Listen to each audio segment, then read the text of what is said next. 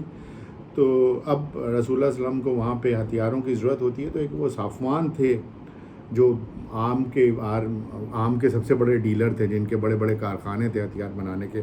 تو رسول اللہ صلی اللہ علیہ وسلم صافوان سے کہتے ہیں کہ مجھے اتنے آرمر چاہیے ہیں، تلوار یہ سب چاہیے۔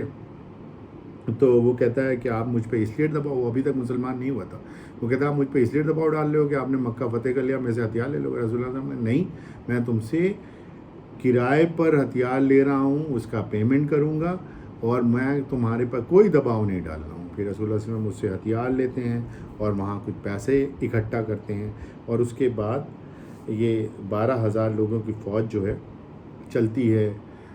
ہنین ایک جگہ تھی، اس کو بیٹل آف ہنین کہتے ہیں، فروری 630 میں یہ بیٹل ہوئی تھی، اس میں رسول اللہ صلی اللہ علیہ وسلم شریک تھے۔ تو کیا ہوتا ہے، یہ جو مسلمان تھے ان کے دماغ میں پرائڈ آ جاتا ہے، کیونکہ ہمیشہ تو چھوٹی 313 لوگوں کے ساتھ جنگ کری، پھر 3,000 لوگوں کے ساتھ کری، خندق جو تھی 1,500 لوگوں کے ساتھ جنگ کری۔ تو ان کو لگا اب تو ہمارے پاس بہت سارے لوگ ہیں، تو ان کے دل میں نا ایک ذرا سا گھمنڈ آ جاتا ہے کہ نہیں آج تو ہم جیت لیں گے۔ تو جو ہنین جگہ تھی اس میں 2 طرف سے پہاڑیاں تھیں، بیچ میں سنکرا سا راستہ تھا، تو سامنے جو ٹرائبل تھے حوازیان وہ کھڑے ہوئے تھے۔ تو یہ مسلمان آدمی سمجھی کہ یہ حوازیان سامنے ہی ہیں، ان کے آرچرز جو ادھر ادھر تھے، جو دھنوش چلانے والے، وہ مسلمانوں کی فوج پہ حملہ کر دیتے ہیں، اور بری طرح سے مسلمان وہاں پہ پٹ رہا ہوتا ہے۔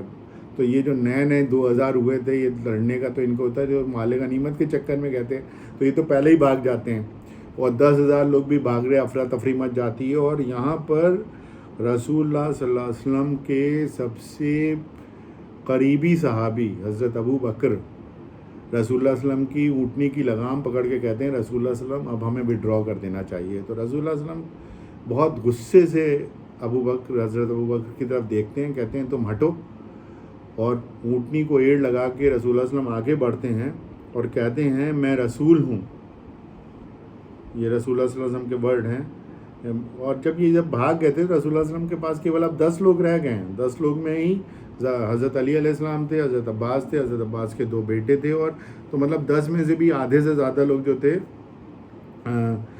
جو ہاشمی بنو ہاشم کے تھے۔ رسول اللہ صلی اللہ علیہ وسلم کہتے ہیں میں رسول ہوں، میں دکھاوا کرنے والا نہیں، میں کوئی پریٹینڈر نہیں ہوں، اور میں عبد المطلب کا بیٹا ہوں۔ تو دیکھیے رسول اللہ صلی اللہ علیہ وسلم ایک ایسی ایڈورسٹی میں پھنس چکے ہیں، 12,000 کی فوج لے کے گئے ہیں، 10 لوگ ان کے ساتھ ہیں، سامنے سے تیر چل رہے ہیں، ہتھیار چل رہے ہیں، they are determined to kill۔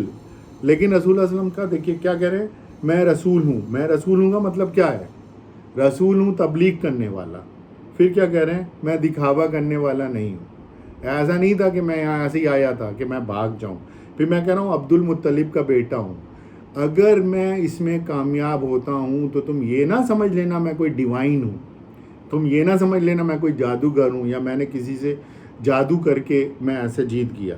کیونکہ فیتھ اور سپرسٹیشن میں بہت ہی ہلکا سا فرق ہے. بس فیتھ فل ہونا ضروری ہے, سپرسٹیشیس ہونا ضروری نہیں ہے.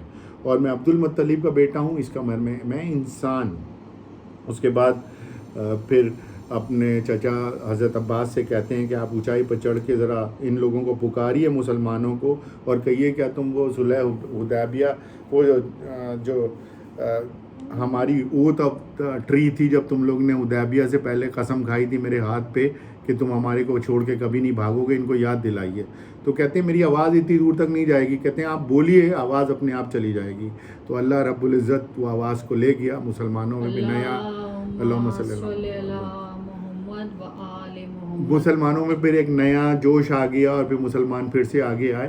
پھر رسول اللہ صلی اللہ علیہ وسلم نے وہ ایک وہاں پر ہاتھ میں اپنے مٹی بھری اور اٹھا کے وہ حنین کی فوج کی وہ جو حوازیان تھی ان کی فوج کی طرف پھینکا. ان کی آنکھوں میں ایسی سی دھول بھر گئی کہ وہ سارے لوگ بھاگ گئے اور سرنڈر کر گئے. وہاں پہ 6000 ان کو اسیر ہوتے ہیں, ان کو قریب 26,000 اونٹ ملے اور 40,000 بھیڑ بکریاں ملیں اور بہت سارا سونا چاندی سامان ملا. اس کے بعد رسول اللہ صلی اللہ علیہ وسلم نے وہ جو وہاں پر ان کو سامان ملا تھا وہ وہیں پر ڈسٹریبیوٹ کیا. اور اس بار ان کا ڈسٹریبیوشن کا طریقہ یہ تھا کہ انہی نے وہ جو کچھ سامان تھا وہ مکے والوں کو ڈسٹریبیوٹ کیا اور جو مکے کی ویسینٹی میں لوگ رہتے تھے ان کو ڈسٹریبیوٹ کیا. تو انصار نے کہا کہ یہ آپ ان کو کیوں ڈسٹریبیوٹ کر رہے ہیں؟ تو رسول اللہ کا میں تو تمہارے کو ملا ہوں نا. تو وہ کہتے ہیں بس آپ ہمیں مل گئے تو ہمیں کافی ہے. تو اس کے بعد رسول اللہ صلی اللہ علیہ وسلم لوٹ کے آتے ہیں. وہ جو صفوان تھا جو ڈیلر تھا اس کو ان کا پیسہ پورا ادا کرتے ہیں اور ان کی جو ہتھیار وغیرہ ٹوٹ گئے تھے اس کا کمپنسیشن دیتے ہیں. پھر جن سے ادھار لیا تھا ان کو پیسہ دیتے ہیں اور اچھے سے واپس کرتے ہیں. تو وہ یہ کریکٹر دیکھ کے صفوان بھی پھر مسلمان ہو جاتے ہیں اور بھی مسلمان ہو جاتے ہیں. اب وہاں طیف تھی جگہ جہاں آپ کو یاد ہوگا جہاں رسول اللہ صلی اللہ علیہ وسلم نے باہر جب وہاں کے جو اس شہر کے فالتو لڑکے تھے جب انہی نے رسول اللہ صلی اللہ علیہ وسلم کو کہیں کچھ بولنے نہیں دیا تھا اور پریشان کیا تھا, اس طیف کے پر پھر رسول اللہ صلی اللہ علیہ وسلم کہتے ہیں وہاں پہ بھی اپنا اس پہ قبضہ کیا جائے اور ان کو اسلام قبول کرایا جائے. تو اب کیا ہوتا ہے کہ وہ پھر طیف کا ایک ڈیلیگیشن آتا ہے, طیف بھی پورا مسلمان ہو جاتا ہے. اس کے بعد رسول اللہ صلی اللہ علیہ وسلم پھر مدینے لوٹ آتے ہیں. 8 سال کے بعد رسول اللہ صلی اللہ علیہ وسلم 8 سال پہلے 622 میں رسول اللہ صلی اللہ علیہ وسلم جب مدینے آئے تھے تو ایک ریفیوجی تھے, 2 جنے ساتھ میں, ایک حضرت ابوبکر اور رسول اللہ صلی اللہ علیہ وسلم تھے. حضرت علی اس کے بعد جوائن کرتے ہیں اور 8 سال بعد وہ ایک ایسے لیڈر بن کے جوائن کر رہے ہیں جن کے پورا عرب جن کے کنٹرول میں آ چکا ہے. ایک سلوات بھیجیے. اللہم صلی علی محمد و آل محمد اجل فرجہم.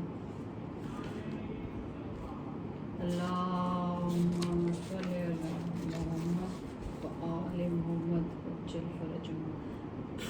تو اب کیا ہے کہ اب جب رسول اللہ صلی اللہ علیہ وسلم مدینے میں آ جاتے ہیں تو یہ فیبرری 630 میں تو یہ بیٹل آف حنین اور یہ حوازیان کے خلاف جو بیٹل تھی وہ ختم ہو جاتی ہے. اب مسلمان لگ بھگ عرب کے پورے اس پہ قبضہ ہو چکا ہے اور اسلام قبول کر چکے ہیں. لیکن یہ پھر بھی جو مشرکین تھے اور جو لوگ جھوٹ موٹ اسلام کو لے آئے تھے اور یہ کرسچنز تھے جو جو سیرین بارڈرز پہ رہتے تھے, یہ ابھی بھی اس طرح کی باتیں اڑا رہے تھے اور جنگ کرنے کی تیاریاں کرنا چاہ رہے تھے. تو اگر آپ کو موقع ملے تو آپ نواں سورہ ہے سورہ توبہ ضرور پڑھیے گا. اس میں جو نیکسٹ جنگ ہے جو بیٹل آف تابوک ہے اکتوبر 630 میں ہوئی تھی, اس میں رسول اللہ صلی اللہ علیہ وسلم ایک عام بات کہتے ہیں کہ دیکھو ایسا ہے نا, اب تم سب کو نا جنگ کے لیے نکلنا ہے, ہر آدمی کو اپنا گھر چھوڑنا ہے اور جنگ کے لیے جانا ہے. اس سمے فصل پک چکی تھی, لوگوں کا نقصان بھی بہت ہونا تھا, لیکن وہ اللہ کی طرف سے ایک طرح کی, کیونکہ جو حنین کی جنگ میں آپ نے دیکھا تھا یہ 12,000 لوگوں میں سے بہت سارے لوگ بھاگ گئے, پھر بلائے گئے, پھر لڑنے گئے. تو ابھی یہ مسلمان 2 گئے تھے لیکن منافق تھے, سامنے بیٹھتے تھے مسلمان ہیں. تو اللہ رب العزت یہ دکھانا چاہتا تھا کہ دیکھو یہ کون اس میں صحیح ہے کون غلط ہے. تو خیر پھر عام منادی ہوتی ہے کہ سب کو جانا ہے اور اب ہمارے کو نا لڑائی کرنے کے لیے اور جانا ہے رسول اللہ صلی اللہ علیہ وسلم کے ساتھ.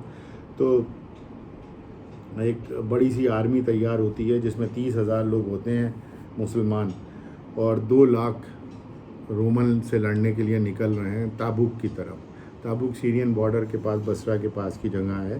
تو یہاں پہ حضرت علی کو رسول اللہ صلی اللہ علیہ وسلم جب جا رہے ہیں تو کہتے نہیں علی تم نہیں جاؤ گے، تو حضرت علی کہتے نہیں ابھی ساری جنگوں میں تو میں ہی گیا ہوں، ایون جو حنین کی جنگ تھی اس میں 70 لوگ مارے گئے تھے، اس میں سے 35 سے 40 لوگ حضرت علی نے قتل کرے تھے۔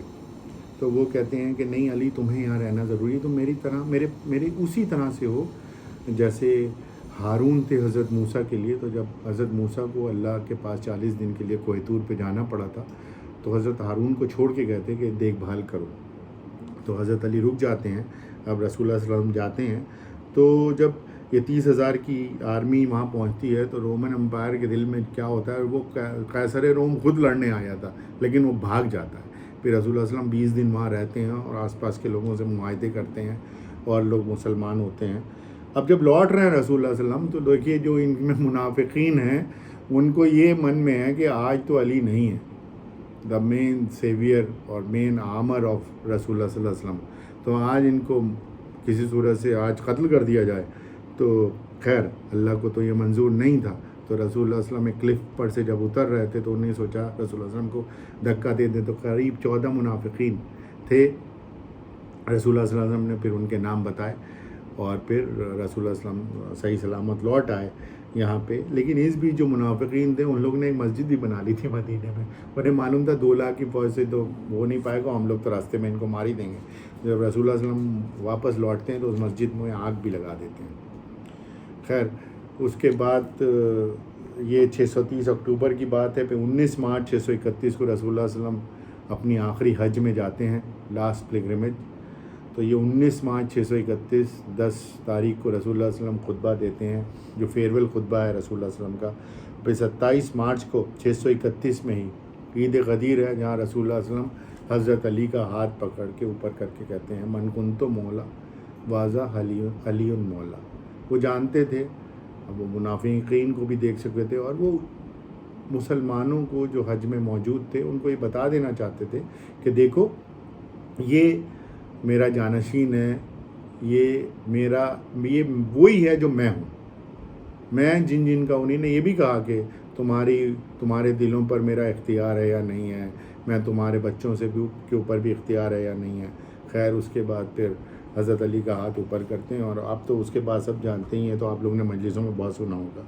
پھر 27 مارچ 631 کو غدیر ہو جاتا ہے، پھر رسول اللہ صلی اللہ علیہ وسلم واپس آ جاتے ہیں اور مدینے میں رہنے لگتے ہیں۔ تو اب یہاں تک جتنا بھی ہم نے ابھی تک مجلسوں میں ان پچھلی 4 مجلس آج کی مجلس جو رسول اللہ صلی اللہ علیہ وسلم کے بارے میں سنا ہے اس کو اگر ہم کلمینیٹ کریں تو وہ کیا تھا، وہ ہمیشہ پیور لینگویج بولتے تھے، کوئی سلینگس ان کی لینگویج میں نہیں ہوتا تھا۔ وہ ٹرسٹی بھی تھے اور ٹرو بھی تھے۔ ٹرسٹی اور ٹرو بہت سارے ہوتے ہیں لیکن وہ تھے جنہیں چنا گیا تھا، جن کو سب مانتے تھے۔ جیسے ایک بیٹل ہوتی ہے، ایک وار ہوتی ہے، آپ کو اس طرح کا اگزامپل دیں، اس میں بہت سارے لوگ لڑنے جاتے ہیں لیکن گلینٹری جو میڈل ہوتا ہے وہ تو ایک ہی کو کسی کو ملتا ہے، تو وہ اس طرح کا ٹرسٹی، اس طرح کے آئیڈینٹیفائڈ تھے۔ یہ ان کی کچھ پرسنل کریکٹرسٹکس بھی کیا ہیں، یہ برش جو تھے مینی ٹائمز کرتے تھے، کھانا کھانے سے پہلے، کھانا کھانے کے بعد، اپنے ہاتھ ضرور دھوتے تھے کھانا کھانے سے پہلے، کھانا کھانے کے بعد۔ جسٹ ہم آپ کو یہ اس لیے بتا رہے ہیں کہ ہم آپ میں سے کچھ لوگ اگر رسول اللہ صلی اللہ علیہ وسلم کی کچھ باتوں کو ہی اپنی زندگی میں جوڑ لیں تو ایک اچھا انسان بننے کا موقع ملے گا۔ اس کے بعد یہ کہتے تھے جو اسٹریٹس ہیں ان کو صاف رکھو، ایون جو ڈینیاں اور یا پتھر پڑے ہوتے تو خود سے اٹھا کے پھینک دیتے تھے۔ کہتے تھے جو پبلک کے راستے ہیں اس کو گھیرو مت ان کے اوپر، کیونکہ اگر پبلک کے راستوں کو گھیرو، ان کو پبلک کو انٹرفیئرنس ہوگا تو یہ اللہ کے سامنے تمہارا گناہ ہے۔ پھر یہ کہتے تھے کہ اور رسول اللہ صلی اللہ علیہ وسلم اگر کبھی کوئی کھانا اچھا نہیں بھی بنا ہوتا تھا، کبھی منہ بنا کے یہ نہیں کہتے تھے کہ کھانا خراب بنا ہے، کبھی انہیں نے اپنا پورا کھانا سلوات بھیجیے اللہم صلی علی محمد و آل محمد وجل فرج۔ پھر انہیں نے کبھی بھی تینوں ٹائم کا پیٹ بھر کے کھانا نہیں کھایا اور کبھی بھی کہتے تھے کہ تم اس طرح سے حفیظ چوراہوں پہ کھڑے ہو کے اچھے اچھے کھانے مت کھاؤ، کیونکہ اس طرح سے اگر کرو گے نا تو جو غریب ہیں، جو ان کے پاس وہ کھانا نہیں ہے، ان کا دل دکھے گا. تو دس از واٹ دا نبی از، دس is what the then is, this is what the اسلام از. وہ کہتے تھے کہ سمپل ڈریس پہنو، ریشم مت پہنو، آدمی پر ریشم حرام ہے.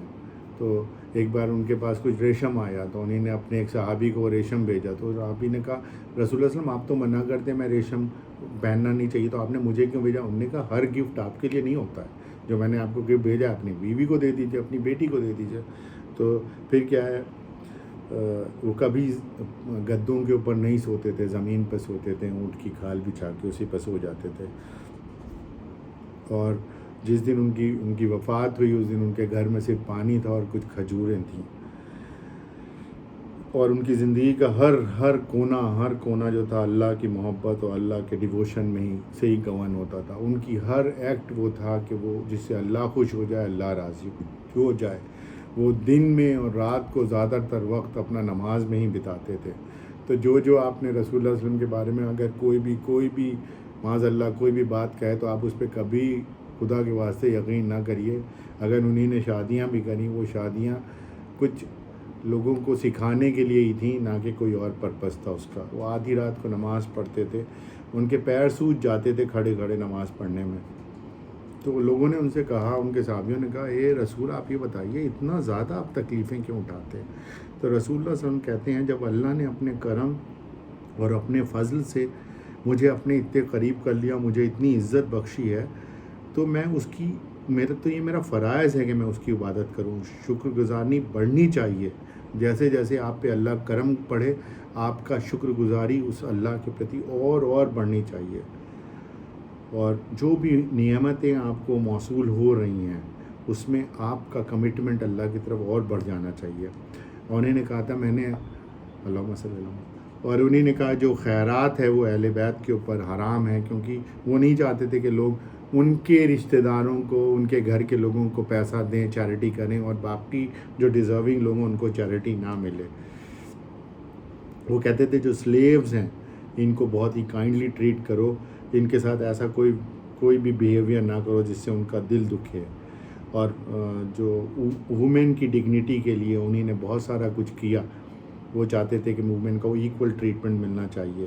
وہ پہلا اسلام، وہ پہلا دھرم ہے جس کے اندر وومن کو انہیریٹنس میں رائٹ ملا، اپنے فادر سے، اپنے بیٹے سے، اپنے پتی سے، اپنے بھائی سے. ان کی ہر جائیداد میں عورت کا رائٹ ہے. اور عورت جو ہے اپنی پراپرٹی کی ایبسلیوٹ اونر ہے. اس کا ہسبینڈ اس لیے نہیں اس کی پراپرٹی کا اونر ہو سکتا ہے کہ وہ اس کا ہسبینڈ ہے. رسول اللہ صلی اللہ علیہ وسلم عورتوں کی اتنی زیادہ فکر کرتے تھے. ایک بار نماز پڑھا رہے تھے تو ایک بچے کے رونے کی آواز آئی، تو انہیں نے نماز جلدی کنکلوڈ کر دی. تو لوگوں نے کہا اتنی جلدی کیوں کنکلوڈ کر دی؟ تو کہتے ہیں کہ بچے کے رونے کی آواز تھی، مجھے لگا کسی کی ماں جلدی سے نماز پڑھ کے جائے تو اپنے بچے کا خیال رکھ پائے گی. اور کہتے تھے کہ جب عورتیں ساتھ میں ہوتی تھیں تو اونٹ پہ ان گھوڑوں کو کہتے تھے ذرا ہولے سے چلانا، ایسے چلانا جیسے شیشے کا سامان رکھا ہے، ان عورتوں کو تکلیف نہ آئے. اور رسول اللہ علیہ وسلم کہتے تھے اپنی جس کو اللہ نے بیٹیاں دی ہیں وہ اگر اپنی بیٹیوں کو اچھے سے پڑھاتا ہے اور اس کی اچھے سے تعلیم دیتا ہے تو اس کے بعد دوزخ حرام ہو جاتی ہے. This was. اور وہ کہتے تھے کہ جب وہ کوشش یہ کرتے تھے کہ اگر جنگ سے لوٹیں تو یا باہر سے جب بھی لوٹیں تو دن میں ہی آئیں گھر میں، کیونکہ اگر رات کو پہنچ رہے ہوتے تھے مدینے کے پاس تو باہر ہی خیمے ڈال دیتے تھے. کہتے تھے رات کو مت گھر جاؤ کیونکہ ابھی تمہاری وائف کو معلوم ہے کہ تم نہیں تھے. تو وہ مطلب she must not have been very prepared. تو مطلب الفت میں کمی نہیں ہونی چاہیے. اس کے بعد جو ڈیڈ ہیں ان کے لیے ان کا کیا رائٹ تھا کہ وہ کہتے تھے کہ ہر مردہ انسان کو اپنی مرنے سے پہلے اپنی وصیت ضرور کر دینی چاہیے. اور اس کے بچوں کو، اس کے انہیریٹنس کو چاہیے کہ اس کا جو بھی قرضہ ہے وہ ادا ضرور کر دے. بہت سارے لوگوں کا قرضہ رسول اللہ صلی اللہ علیہ وسلم خود ادا کر دیتے تھے اور کہتے تھے جب تک اس کا قرضہ ادا نہ ہو جائے اس کو اس کی نماز جنازہ نہیں میں پڑھاؤں گا. نیبر کے لیے آپ کو جیسے بتایا کہ آپ کے نیبر وہی اس طرح سے ہونا چاہیے جیسے وہ آپ کا بھائی ہے، آپ کا عزیز ہے۔ ریلیٹیو کے لیے ایک بار ایک آدمی آیا، بولا یہ بتائیے ہمیں باقی لوگوں کی ہم کس کی عزت کریں؟ تو رسول اللہ صلی اللہ علیہ وسلم کہہ رہے ہیں اپنی ماں کی عزت کرو۔ وہ کہتا ہے اچھا ماں کے بعد کس کی عزت کریں؟ تو رسول اللہ صلی اللہ علیہ وسلم کہتے ہیں اپنی ماں کی عزت کرو۔ وہ کہتے ہیں اچھا ماں کے بعد تیسری بار پوچھتے ہیں رسول اللہ صلی اللہ علیہ وسلم ماں کے بعد کس کی عزت کرتے ہیں؟ کہتے ہیں ماں کی عزت کرو۔ تو کہتے ہیں اچھا اب اور بتائیے کس کی عزت کریں؟ تو پھر اپنے فادر کی عزت کرو، پھر اپنے ریلیٹیو کی عزت کرو۔ تو دس از دین، دس از اسلام۔ اسلام کیول یہی نہیں ہے کہ ہم 5 رکعت نماز 5 بار دن میں کھڑے ہو کے نماز کر لیں، اور جب بھی وہ کوئی مطلب ریلیٹیوز میں وہ جب بھی کوئی اچھا ان کے گھر میں کھانا بنتا تھا تو وہ جو حضرت خدیجہ کی اگر جو دوست تھیں وہ اتنا بہت محبت کرتے تھے اپنی وائف سے کہ ان کو ضرور بھجواتے تھے، اور وہ کہتے تھے اگر تم کسی سے محبت کرتے ہو تو پھر وہ محبت ان سے بھی ہونی چاہیے جو لوگ ان سے جڑے ہوئے ہیں۔ تو وہ کہتے تھے کہ ورچوئس لوگوں کی، جو اچھے لوگ ہیں، کیول انہی کے ساتھ دوستی کرو، جو گندے لوگوں ہیں اس کے ساتھ دوستی نہ کرو۔ اور جو اچھے لوگوں کے ساتھ دوستی اس طرح سے ہوتی ہے جیسے تم خوشبو لے کے اپنے ساتھ آ رہے ہو، اگر وہ بیچ دو پھر بھی تمہیں خوشبو دیتی ہے، اور تم اپنے پاس رکھو تب بھی خوشبو دیتی ہے۔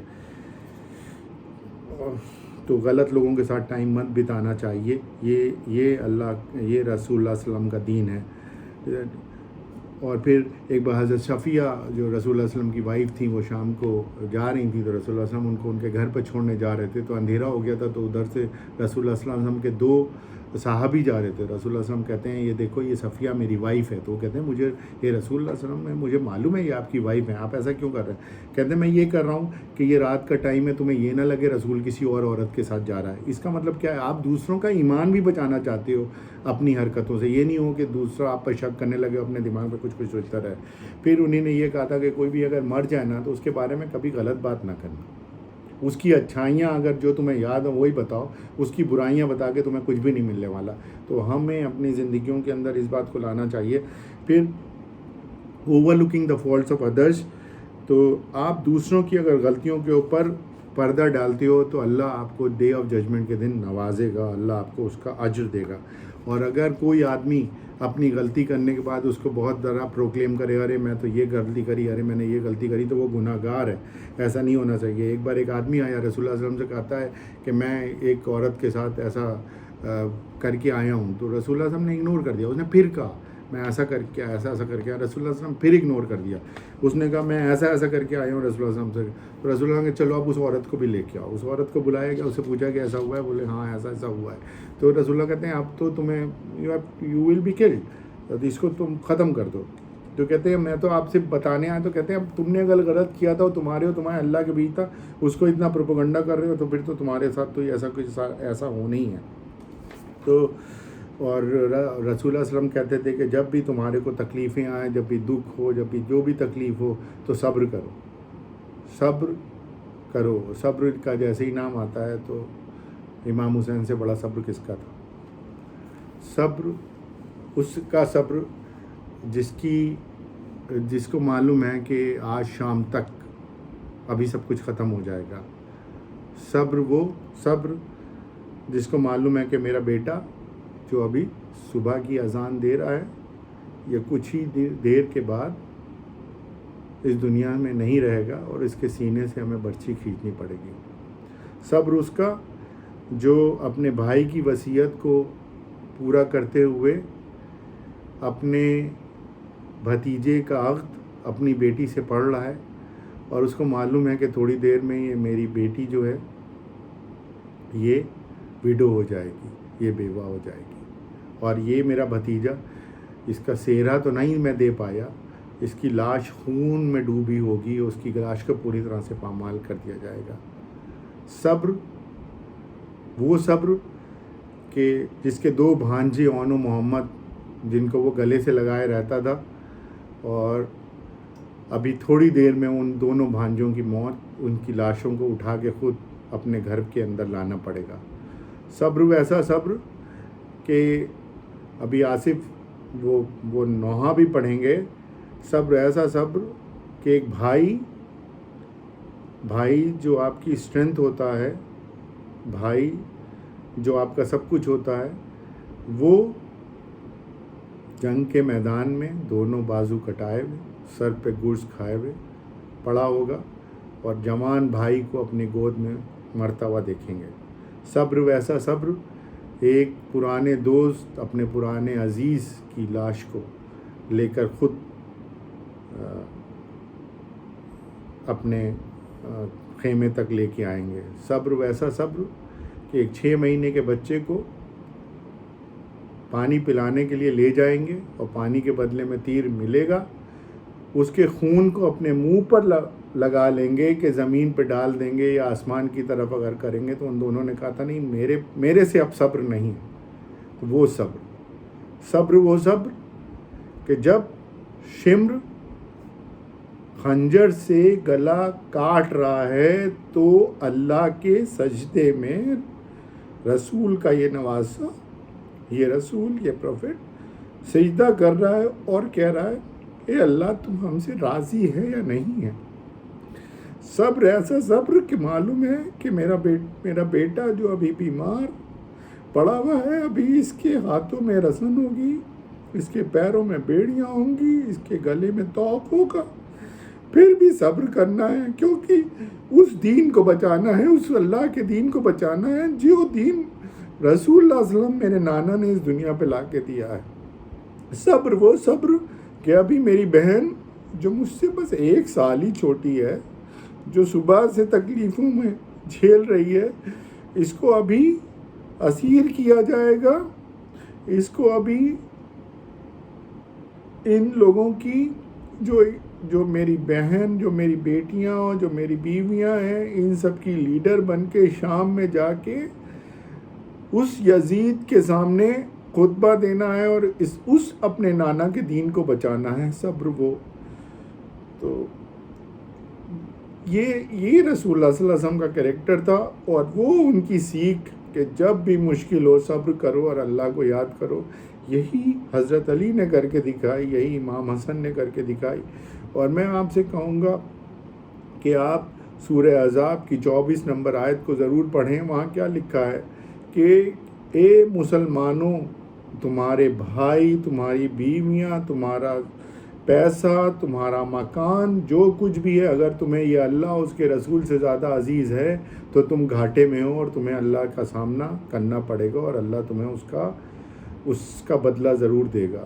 تو وہ صبر وہی تھا، یہ رسول کے دین تھا کہ ہمیں اس دین کے لیے، اس اللہ کے دین کے لیے، اس رسول کے لیے ہماری جانیں کٹ جائیں، ہمارا گھر اجڑ جائے لیکن دین بچ جائے۔